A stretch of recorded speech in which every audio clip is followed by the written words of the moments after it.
W dzisiejszym odcinku jest mi zimno, ale to bez znaczenia. Powątpiewam w nocowanie w namiocie, znajduję Simply Clevera i przypominam o grze w państwa miasta. Zapraszam!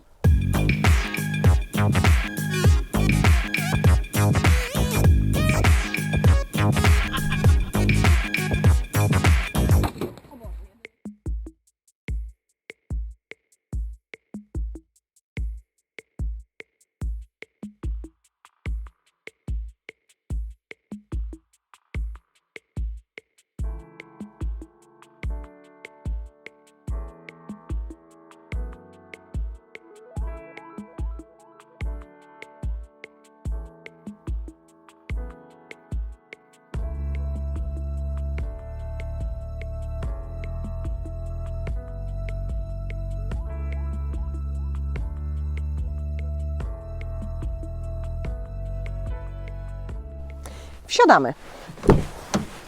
Drzwi nie zakrywają progów, co zwykle krytykuję w samochodach tego kształtu, ale tutaj próg poprowadzony jest na tyle nisko, że trzeba byłoby przejechać przez srogie błoto, żeby potem samej się upaćkać.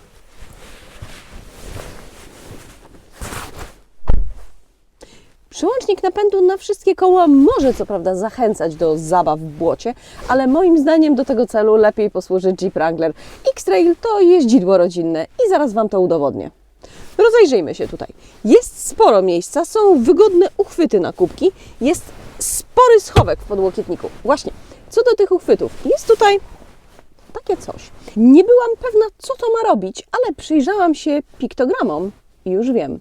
Jest to niskokosztowa wersja podgrzewanych i chłodzonych uchwytów na kubki. Bardzo w duchu Simply Clever, przyznajcie. Mówiąc o podgrzewaniu, wersja, którą dziś jeżdżę, ma podgrzewaną kierownicę i fotele. Tak, te z tyłu też. To coś, co rzadko pojawia się w samochodach tej klasy, a na pewno bardzo przyda się w chłodne dni. Muszę jednak dodać, że ogrzewanie kierownicy działa o tyle o ile. Najbardziej odczuwalne jest na dolnej części kierownicy, a tu, gdzie zwykle trzyma się dłonie, prawie wcale. Fotele są elektrycznie regulowane, ale nie ma pamięci ustawień. Jeśli to ma być samochód rodzinny i ma mieć więcej niż jednego kierowcę, uważam to za błąd. Kiedy dopasowałam fotel do siebie, z trudem widziałam koniec maski. Był też problem z widocznością z przodu. Masywny słupek A i masywne lusterko bardzo ją utrudniają. Podobnie było w Nissanie Qashqai. Jest kamera cofania i kamera 360 stopni, ogromne ułatwienie w mieście. Można je włączyć jednym, fizycznym przyciskiem, to też dobry pomysł, bo kiedy potrzeba ją włączyć, przeklikiwanie się przez menu na ekranie nie jest dobrym pomysłem. Mamy też system ostrzegania przed ruchem poprzecznym przy cofaniu. To długa nazwa, ale wyjaśnia, co ten system robi. To też bardzo przydatne, bo nie zawsze widać dobrze, co się dzieje za nami, zwłaszcza jeśli wyjeżdża się na ruchliwą drogę. Co do systemu inforozrywki, jest mocno retro. 10 lat temu nawet okiem bym nie mrugnęła, ale dziś jest to ten sam poziom co Toyota. Jest nawigacja, jest jakaś apka mobilna, ale poza Android Auto niewiele mnie obchodzi.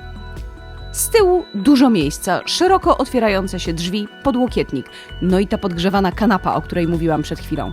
Rodzina jeżdżąca Nissanem musi jednak lubić wspólne śpiewanie albo grę w państwa miasta, bo nie ma szans na żadne wejścia do ładowania sprzętu z tyłu. 565 litrów bagażnika w wersji 5-miejscowej, bo jest też 7-miejscowa, to wynik rozsądny, ale cieszy mnie, że ktoś pomyślał o tym, że nie zawsze w bagażniku wozi się komplet walizek. Nie ma haczyków na siatki z zakupami, ale jest coś w rodzaju systemu aranżacji przestrzeni bagażowej. Część podłogi, jak widać, można podnieść, żeby bezpiecznie tutaj postawić coś mniejszego. Są schowki na drobiazgi i jest zamykanie i otwieranie gestem.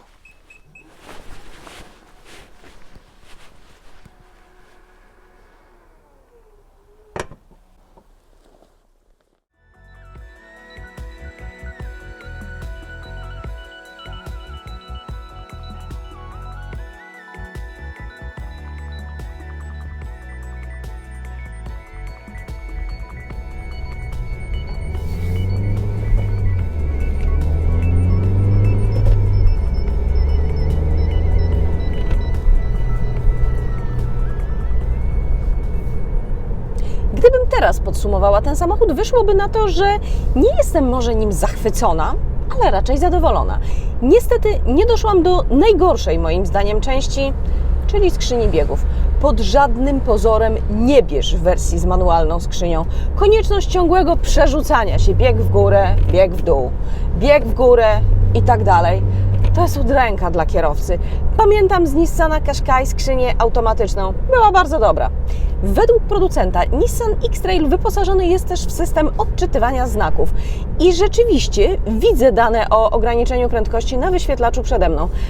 Ale nie zakładałabym się, czy system faktycznie czyta znaki, czy raczej ma je wpisane w nawigację.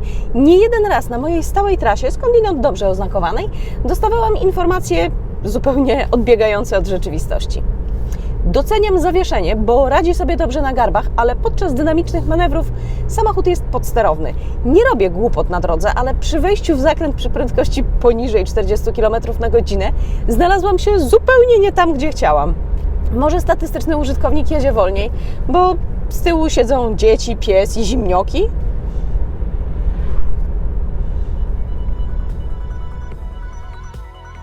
Nissan chwali się, że na dachu zmieści się do 4 rowerów, do 6 par nart, a nawet namiot. Na prezentacji pokazano nawet wersję z takim namiotem, ale wydaje mi się to raczej chwytem reklamowym, bo cała rodzina nie zmieści się na dachu, choćby ze względu na ograniczenia wagowe. No, chyba że akurat biwakowała na drodze niedźwiedzia.